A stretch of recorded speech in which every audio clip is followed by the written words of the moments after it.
अस्सलाम वालेकुम नाज़रीन, आप देख रहे हैं प्रोग्राम अंदर की बात मुज़म्मिल सोहरवर्दी के साथ। मैं हूं आपकी मेजबान इकरार। हमारे साथ मौजूद है मुज़म्मिल सोहरवर्दी। अस्सलाम वालेकुम, वेलकम टू द शो। क्या हाल है आपका? बिल्कुल ठीक ठाक। आप सुनाएं, कैसी तबीयत है? मैं ठीक हूं, अल्लाह पाक का शुक्र है सर। प्राइम मिनिस्टर शहबाज शरीफ ने आज कौम से खिताब किया है। फिर उसके बाद महमूद खान अचकजई का जो बयान है, रऊफ हसन का जो बयान है, दोनों का आपस में इख्तलाफ खुलकर सामने आ गया, दोनों के खास तौर पर बयान को लेकर। फिर उसके बाद हम्म। आज chief justice Sindh high court की जानिब से भी बयान दिया गया है। मीडिया से गुफ्तगू करते हुए उन्होंने कहा है कि मुदाखलत को लेकर कुछ। तो सर, सबसे पहले पहले टॉपिक की जानिब बढ़ेंगे और बात करेंगे जो प्राइम मिनिस्टर शहबाज शरीफ की जानिब से आज कौम से खिताब किया गया है। अब जो तमाम तर मुल्की सियासी सूरत हाल चल रही है, इस मुतालिक आप प्राइम मिनिस्टर शहबाज शरीफ के खिताब को कैसे देखते हैं? मैं समझता हूँ ये एक वजीर आजम का खिताब था। इससे पहले हम वजीर आजम का जो खिताब सुनते थे उसमें गालम गलूच होती थी, एक दूसरे के खिलाफ बातें होती थी, लोगों के खिलाफ कीचड़ उछाले जाते थे, मुल्क की फलाह का तो कोई बात नहीं होती थी। जो इमरान खान दौर के सारे खिताबात हैं बतौर वजीर आजम या वो करते थे। ये वजीर आजम ने जो खिताब किया है इसमें किसी के खिलाफ गालम गलूच नहीं है, किसी पर इल्ज़ाम तराशी नहीं है। इसमें मुल्की मसाइल के हल की बात की गई है, पाकिस्तान का इकोनॉमिक रोड मैप दिया गया है। ये बताया गया है कि अगले 5 साल क्या किया जाएगा, आईएमएफ से जान छुड़ाने के तरीक़ाकार बताए गए हैं कि इंशाल्लाह ये आखिरी प्रोग्राम होगा। और इसके अलावा जो है और जो चीज़ें हैं पाकिस्तान की इकोनॉमिक बेहतरी की, उस पर कौम को एतमाद दिया गया है। और मैं समझता हूँ कि ये एक किस्म का चार्टर ऑफ इकोनॉमी भी उन्होंने पेश किया है। फ़ुज़ूल वज़ारतें बंद करने की बात की है। उन्होंने कहा अगले 1.5 माह में का प्लान हमने बना लिया है और अगले 1.5 माह में बहुत सारे मुस्बत इक़दाम जो एक मईशत के हवाले से, गवर्नेंस के हवाले से, वो कौम के सामने उनको अमली तौर पर नज़र आ जाएँगे। इस खिताब में कोई बहुत ज़्यादा वादे भी नहीं किए गए, कोई सब्ज़ बाग भी नहीं दिखाए गए और एक पाकिस्तान की हकीकी तस्वीर अवाम के साथ शेयर की गई है। हम चूँकि आदी हो चुके हैं और किस्म के खिताबात के जिसमें लोगों पर इल्ज़ाम तराशियाँ हों या आप मेरा मतलब है सब्ज़ बाग दिखाएँ, तो ये शहबाज शरीफ का स्टाइल नहीं। शहबाज शरीफ वैसे भी बहुत कम कौम से खिताब करने पे यकीन रखते हैं, वरना इससे पहले तो हम ऐसे वज़ीर-ए-आज़म भी हमने देखे हैं, जो हर महीने कौम से खिताब करते थे। फिर हमने शहबाज शरीफ का एक और स्टाइल है, वो मीडिया से दूर रहते हैं, रोज़-रोज़ खिताब नहीं करते हैं, प्रेस टॉक नहीं करते हैं। उनका मौक़िफ़ है कि काम नज़र आना चाहिए, रोज़ाना गुफ्तगू करने से कोई फ़ायदा नहीं होता। लोग गुफ्तगू के शहर में नहीं आने चाहिए, लोग काम के शहर में आने चाहिए। इसीलिए बतौर वज़ीर आला भी उन्होंने जो काम किए, उन कामों की बुनियाद पर उनको शहबाज स्पीड कहा गया। उन्होंने खुद तो अपना नाम शहबाज स्पीड नहीं रखा है। उनके काम आज भी जब वो वज़ीर आला थे तो चारों सूबों में पंजाब सबसे आगे नज़र आता था। फिर जब बुज़दार वज़ीर आला बना तो आप देखें ना जी, बुज़दार ने भी कहना शुरू किया मैं पंजाब में शहबाज शरीफ लग गया हूँ।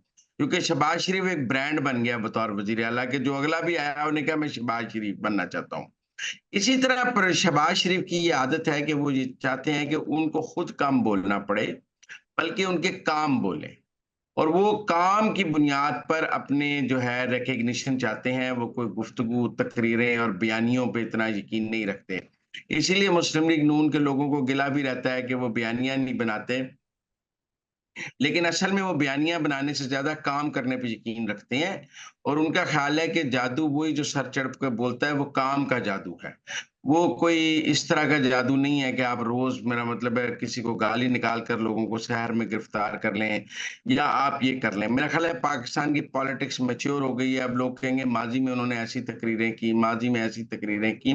पर आज का शहबाज शरीफ जो है, वो पिछले बतौर वज़ीर आला से भी काम करने पर यकीन रखता है। आज भी उसने कौम के साथ काम की बात की है, उसने कौम को आगे का रास्ता बताया है, साथ चलने की बात की है और हुकूमत के इक़दामात कुछ सख्त भी नज़र आ रहे हैं, कुछ का नरम भी नज़र आ रहे हैं। कहीं पेट्रोल सस्ता हो रहा है, कई सनतों के लिए बिजली के रेट कम हो रहे हैं, कई चीज़ों की कीमतें बढ़ भी रही हैं। लेकिन मुल्क को आगे लेकर चलने और मुल्क को चलाने की बात हो रही है, सियासी शोबदाबाज़ी की बात नहीं हो रही। शहबाज शरीफ सियासी शोबदाबाज़ी पर यकीन भी कम रखते हैं, वो काम पर ज़्यादा यकीन रखते हैं। लिहाज़ा मैं समझता हूँ उनका जो आज का खिताब था, वो एक वज़ीर-ए-आज़म का खिताब था, उसमें पाकिस्तान के लिए मुस्तकबिल का रास्ता नज़र आया है। जो लोग पाकिस्तान के मुस्तकबिल के बारे में फ़िक्रमंद हैं, जो आगे का रास्ता देखना चाहते हैं, उनको इस खिताब से बहुत उम्मीद मिली है और जिनको गालम गलूच की आदत है, जिनका ख़्याल है कि वज़ीर-ए-आज़म के खिताब में बड़कें होनी चाहिए, सब्ज़ बाग होने चाहिए, उनको शायद इस खिताब में कुछ नहीं मिला। सर अब आगे बढ़ेंगे और बात करेंगे, दोनों तर्जुमान हैं। अब मुज़ाकरात आगे बातें हो रही हैं कि मुज़ाकरात होंगे तो महमूद खान अचकज़ई की जानिब से कहा गया है कि वो जरदारी और नवाज शरीफ से मुलाकात करेंगे, जबकि रऊफ हसन की जानिब से क्लियर कहा गया है कि बानी पीटीआई का पैगाम है कि हम इनसे बात नहीं करेंगे। तो इन दोनों में सच कौन कह रहा है, किसकी बात हकीकत है? देखिए, एक दिन उन्होंने महमूद खान अचकज़ई को मुज़ाकरात के लिए कमेटी का सरबराह बनाया और कहा कि जी हमारी तरफ से महमूद खान मुज़ाकरात करेंगे। महमूद खान अचकज़ई ने अभी पहला ही इंटरव्यू दिया है कि इमरान खान ने रऊफ हसन से उनकी बेइज़्ती भी कराई है और उनको उनकी औकात भी याद करा दी। मतलब आपने अगर किसी को सरबराह बनाया है और अगर आपको उसकी पॉलिसी से कोई इख्तिलाफ भी है, तो आप उससे जाकर बंद कमरे में इख्तिलाफ कर सकते हैं। ये रऊफ हसन से प्रेस कॉन्फ्रेंस में उसकी बेइज़्ती कराने का मतलब ये है कि महमूद खान साहब ज़्यादा पाट्टे खान ना बने। आपकी औकात इतनी है कि रऊफ हसन आपकी बेइज़्ती कर सकता है और कहता है कि आप गलत बात कर रहे हैं। आप ये बताएँ कि जिस जिस महमूद खान अचकज़ई की रऊफ हसन बेइज़्ती कर दे और कहे कि इसकी कोई औकात नहीं और ये वो झूठ बोल रहा है और गलत बात कर रहा है, हमने कोई मुज़ाकरात नहीं करने, उस महमूद खान अचकज़ई किस मुँह के साथ हुक्मरानों से जाके बात करेगा? वो जिससे भी बात करेगा वो कहेंगे भाई रऊफ हसन से पूछ के आए हो, जो तुम्हारी बेइज़्ती करता है। ये जो पीटीआई में बेइज़्ती करने का कल्चर है ना, ये सिर्फ़ मुखालफिन की बेइज़्ती नहीं करते, एक-दूसरे की आपस में भी बेइज़्ती करते हैं। महमूद खान अचकज़ई साहब को भी पीटीआई के हाथ नहीं लगे, नई उनकी मोहब्बत शुरू हुई है। मौलाना फजलुर रहमान को तो इनकी बहुत समझ है, इसलिए वो इनके ट्रैप में नहीं आ रहे। महमूद खान अचकज़ई साहब ट्रैप में आ गए हैं और अब बेइज़्ती शुरू हो गई है, वो एक डमी है। उनको आज बताया गया है कि आप एक डमी कैरेक्टर हैं, आपने कोई फैसला नहीं करना, कोई मुलाकात नहीं करनी, हमसे पूछे बगैर कोई बात नहीं करनी। अगर आपने कोड़ने की कोशिश की तो हमारे पास रऊफ हसन जैसे कई मिसाइल हैं, जो हम आपको मारेंगे तो आप फीती हो जाएँगे। तो सियासत में ऐसा नहीं होता। सियासत में आप अपने दोस्तों को, अपने हलीफों को इस तरह सरेआम बेइज़्ज़त नहीं करते हैं। आप उनके साथ बैठ के बात करते हैं। अगर महमूद खान अचकज़ई का वो मोहम्मद मीर वाला इंटरव्यू पीटीआई को इतना ही बुरा लगा था, तो उनसे जाके बात कर लेती। लेकिन ये पीटीआई का स्टाइल ही नहीं है। उन्होंने रऊफ हसन के ज़िम्मे लगाया मुझे कि जाके इसकी बेइज़्ज़ती करो। बाबे की इतनी जुर्रत कि वो अपने तौर पे फैसले करे और महमूद खान अचकज़ई से अब आप ये तवक्को तो नहीं कर सकते कि वो ये कहेगा कि हम पिंडी वालों से बात करना चाहते हैं, हम तो बात ही सिर्फ़ जीएचक्यू से करेंगे। उसकी तो सारी उम्र सिविल बालादस्ती पर गुज़री है, वो तो सारी उम्र फ़ौज के सियासी किरदार के खिलाफ है। आप महमूद खान अचकज़ई कैसे ये पीटीआई की ज़ुबान बोल दें कि हम बात ही सिर्फ़ पिंडी से करेंगे, हम तो सिर्फ़ जीएचक्यू से बात करेंगे, इसके अलावा किसी से बात नहीं करेंगे। तो मेरे ख़्याल में ये महमूद खान अचकज़ई की सरेआम बेइज़्ती की गई है। अब अगर उन्होंने ये बेइज़्ज़ती मुसलसल सहनी है तो वो पीटीआई के साथ रहें, क्योंकि ऐसी बेइज़्ज़तियाँ उनकी अक्सर और मुसलसल होती रहेंगी, वरना उन्हें चुप रहना पड़ेगा, कोई किरदार नहीं। वो उनको पता होना चाहिए वो एक डमी कैरेक्टर है। उमर अयूब, असद कैसर उनको बिल्कुल चलने नहीं देंगे।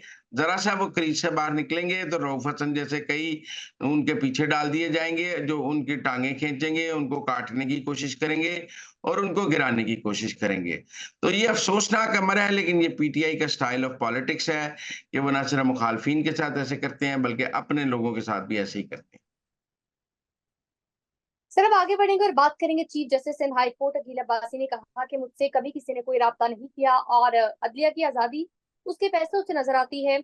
और फिर उनकी जानिब से ये भी कहा गया कि इलेक्शन ट्रिब्यूनल के जज का जो तबादला हुआ था वो तो एक मामूल की कार्रवाई थी। इस मुतालिक आप क्या कहेंगे? देखिए, सिंध हाई कोर्ट से पीटीआई को वो सहूलतकारी भी नहीं मिली, जो लाहौर और पेशावर और इस्लामाबाद से मिली है। पीटीआई के को इस तरह ज़मानतों की लूट सेल सिंध हाई कोर्ट में नहीं लगी, जैसे लाहौर और पेशावर में लगी है। पीटीआई के लोगों को इस तरह डिस्चार्ज नहीं किया गया 9 मई के मुल्ज़मान को, जिस तरह ये लाहौर और पेशावर ने किया है। तनाज़ा कहाँ है? तनाज़ा 9 मई के मुल्ज़मान के हवाले से है। लाहौर और पेशावर के हाई कोर्ट्स में पीटीआई की सहूलतकारी की गई है। उनको out of the way judicial activism के ज़रिए गैर मामूली रिलीफ़ दिया गया है, जिस पर तनाज़ा पैदा हुआ है। मैंने पहले भी कहा है कि एस्टैब्लिशमेंट को इस आम केसेस से, सियासी केसेस से कोई सरोकार नहीं है। एस्टैब्लिशमेंट को तो 9 मई के केसेस से सरोकार है कि उन पर हमला हुआ है और वो पार्टी है उस केस में। ये ऐसे ही है जैसे कि कोई मैंने किसी के खिलाफ मुकदमा किया हो और अदालत मेरे मुल्ज़िम को फौरन बरी कर दे, मुझे फेयर ट्रायल ना दे, तो मुझे अदालत से गिला होगा कि नहीं होगा? जज से गिला होगा या नहीं होगा कि आप मेरे मुल्ज़िम को छोड़ रहे हैं? आप फ़ौज की ये बात समझें कि जब 9 मई के मुल्ज़मान को रिलीफ़ दिया जाता है, तो बतौर एक फ़रीक फ़ौज को उस पर जो है वो एक उसकी राय है, वो समझती है कि ये गलत रिलीफ़ दिया जा रहा है और गैर मामूली रिलीफ़ दिया जा रहा है। ये ठीक है कि सिंध में कोई एस्टेब्लिशमेंट का असर नहीं होगा, बलूचिस्तान में कोई नहीं होगा। ये सिर्फ़ 2 हाई कोर्ट्स का मसला है, लाहौर और पेशावर का, जहाँ पीटीआई को गैर मामूली रिलीफ़ दिया गया है। वो जगह ना पेशावर में चीफ़ जस्टिस जो थे इब्राहिम, वो पीटीआई के लिए उन्होंने ज़मानतों की लूट सेल लगाई और कॉन्ट्रैक्ट नौकरी ले ली। अब अमीर भट्टी साहब के दौर में उनका दामाद जो था वो पीटीआई का वज़ीर था। मैंने पहले भी कहा है कि ऐसे लोग हाई कोर्टों के जज बन गए हैं जिन्होंने पीटीआई के टिकट पे इलेक्शन लड़ा हुआ है। और उनके ऐसे लोग हाई कोर्ट के जज बन गए हैं जिनका खानदान का सियासी वाबस्तगी पीटीआई के साथ है और वो हाई कोर्टों में बैठ के पीटीआई की सहूलतकारी कर रहे हैं और उस सहूलतकारी को फिर अदलिया की आज़ादी और खुद मुख्तारी का नाम दे रहे हैं। मेरा मतलब है सरगोदा वाले जज साहब ने अगर शोहदा की यादगारें तोड़ने वालों को ज़मानत दी है, तो मैं उन जज साहब को कोई सितारा जुर्रत नहीं दे सकता और ना मैं ये समझता हूँ कि उन्होंने अदलिया की आज़ादी में बहुत कारनामा सरअंजाम दिया है। मेरे नज़दीक उन्होंने इंसाफ का खून किया है, यकसा निज़ाम इंसाफ का खून किया है। मेरे नज़दीक उन्होंने तहरीक-ए-इंसाफ की सहूलतकारी की है और मेरे नज़दीक फ़ौज को यकीनन इस बात पे होगा कि अगर आज शोहदा की यादगारें तोड़ने वाले यूं इस तरह बरी हो जाएंगे तो फिर मुल्क में क्या तकद्दस रह जाएगा हमारी जो इस तरह की यादगारों का। कोई भी आपको याद है करण शेर खान की यादगार के साथ क्या किया गया, बाकी यादगारों के साथ क्या किया गया?